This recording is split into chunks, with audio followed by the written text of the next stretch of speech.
Hello, hello, and welcome back to Noble Self-Publishing Academy. You are officially watching lesson number 3 of the short free mini course, What Goes in Your Book Besides Your Book, Front and Back Matter Essentials. So this lesson, number 3, is on other books by this author. So the reason why I wanted to do a separate video on this is because there are a couple of tips and tricks and such that I want to share that might take up a little bit more time than the other one. So yeah, so your other books, right? Couple of things. If your books are all very different genres, right? You want to try and keep the ones together that are similar. So if you're working on a book about personal development, you would want to maybe only promote other personal development books, maybe business books, and maybe poetry, depending on what kind of poetry you write. I mean, it's really on a case-by-case basis, but the important thing is to limit the number of books that you promote in your book to about 2 or 3, right? Because you don't want to give people too many options, okay? From any kind of sales or marketing standpoint, you don't want to give people too many options.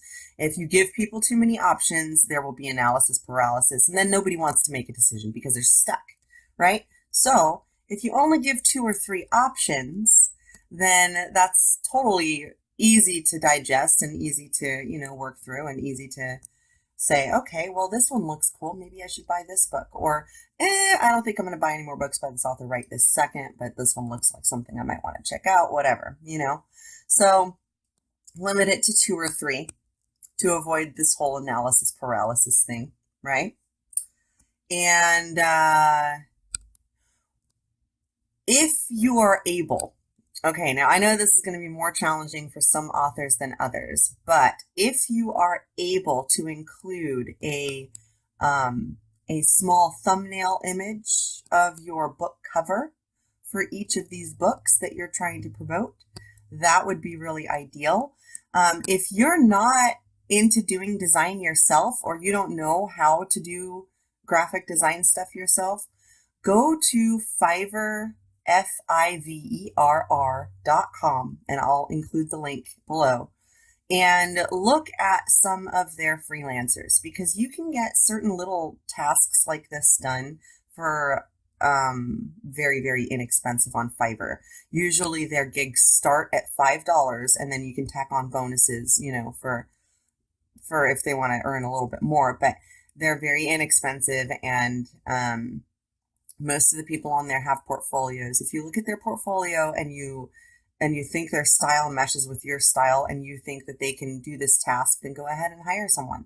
I mean, if you can get someone to do 3 thumbnail images of 3 of your books for $15, I say that would be worth it, especially if it leads to more sales, So anyway, you don't have to do it all yourself, period, all the time. But I mean, that's kind of what I do. But I like to know things backwards and forwards and inside out. So anyway, I think that about covers it for the other books by this author. You can obviously look up more information and more in-depth stuff about this too, but this is just very quick, like, here's the most important things to know, right? So yeah, so the next lesson is going to be about the table of contents. So I will see you there, and in the meantime, happy self-publishing.